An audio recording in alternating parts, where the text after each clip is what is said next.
सुप्रभात। गया समय फिर हाथ नहीं आता, ये हमारी आज की आध्यात्मिक चर्चा का विषय। गया समय फिर हाथ नहीं आता। समय को व्यर्थ नहीं जाने देना चाहिए। जो समय है उसमें कुछ ना कुछ ऐसा काम करो जो तुम्हारे जीवन के लिए लाभदायक हो। यह नहीं सोचना चाहिए कि फिर कर लेंगे, न जाने कैसी दशा हो जाए। यदि हमारा शरीर और इंद्रियां शिथिल हो जाएं तो हम कुछ कर ही नहीं सकेंगे, कुछ सोच ही नहीं सकेंगे। अतः समय को यूं ही गंवा देना मूर्खता है, क्योंकि गया समय फिर हाथ नहीं आता। समय का सदुपयोग करना चाहिए। जो लड़कपन में ये सोचते हैं कि अभी खेलने कूदने और खाने पीने का समय है, ये सब तब कर लेंगे जब बड़े होंगे, और बड़े हुए जवान हुए तब सोचने लगते हैं कि जब बड़े होंगे और बड़े अभी खाने कमाने और मेहनत के दिन है, बुढ़ापे में कर लेंगे। कुछ कहते हैं कि रिटायर होकर ये काम ठीक रहेगा, तभी कर लेंगे। जब बुढ़ापा आया, रिटायर हो गए तो शरीर जर्जर हो जाता है। शरीर जर्जर हो जाता है, कहीं गठिया है, कहीं बात है, कहीं दिल के दौरे, कहीं और भी घातक बीमारी। मतलब कहने का ये है कि आप कुछ करने धरने से रहे।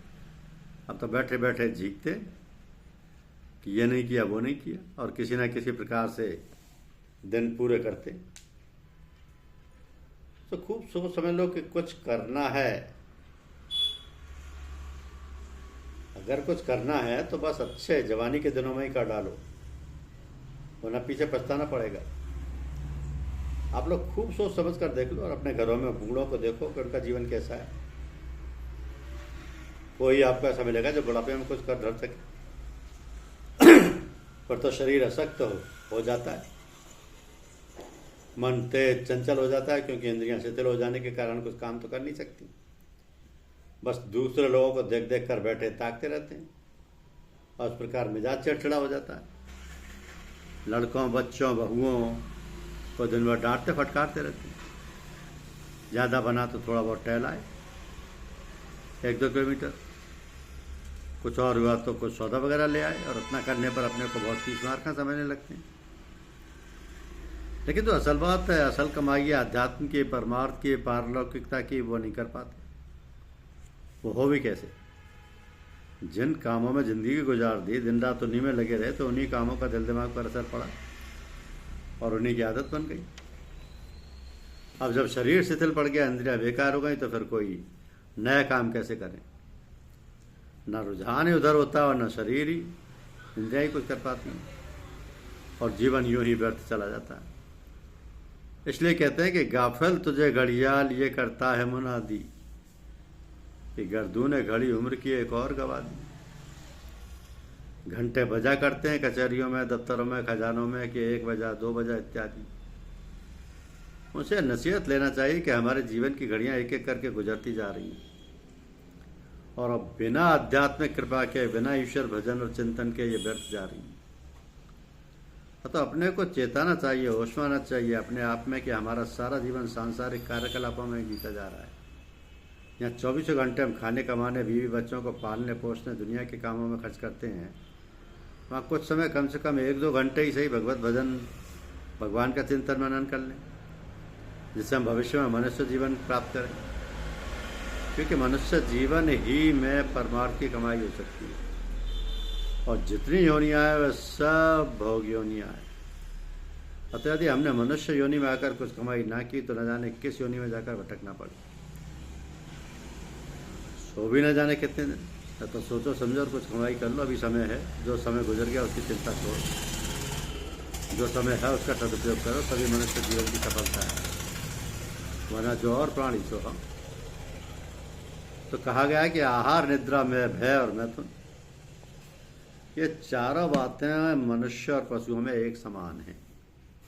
आहार, निद्रा, भय और मैथुन। तो मनुष्य में धर्म की विशेषता है। सो यदि मनुष्य में धर्म नहीं है तो पशु के ही समान है। पशुओं के सारे कार्यकलाप कुदरत कानून के मुताबिक अपने ठीक समय से होते हैं। बस केवल चिंतन मनन, मानसिक और बौद्धिक क्रियाएं, ये मनुष्य ऐसा नहीं कर सकता। किंतु मनुष्य बुद्धिजीवी होते हुए भी कोई काम समय से नहीं करता, और इस कारण संसार में न जाने कितने अत्याचार, अनाचार और दुराचार होते रहते हैं, जिन्हें सुनकर रोंगटे खड़े हो जाते हैं।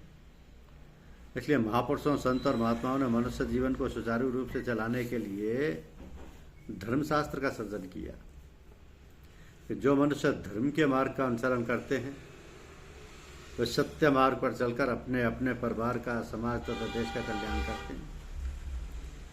धर्म मनुष्य मात्र के लिए कल्याणकारी है।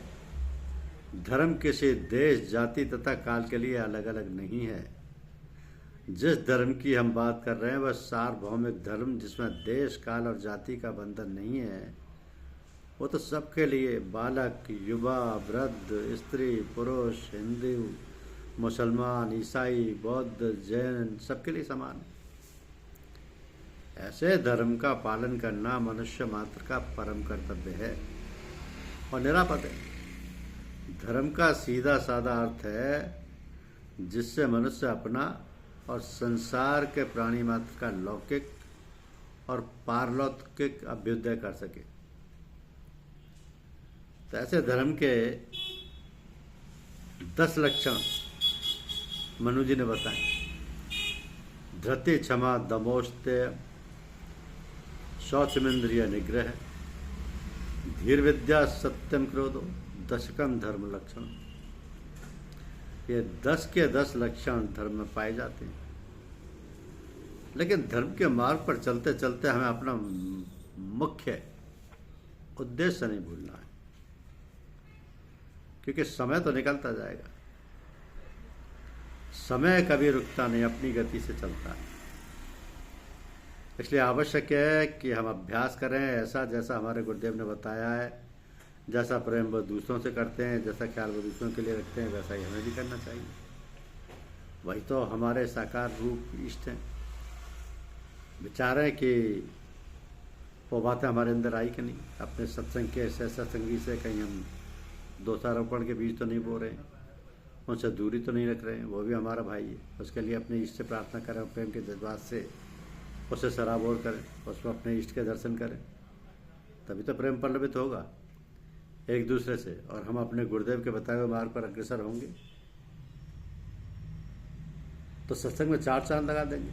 ऐसी सामर्थ्य सब में हो, ईश्वर सबका मार्ग प्रशस्त करें। लेकिन समय को नहीं गंवाना है, क्योंकि गया समय फिर हाथ नहीं आता। धन्यवाद। यूट्यूब चैनल को लाइक और सब्सक्राइब अवश्य करें। शुक्रिया।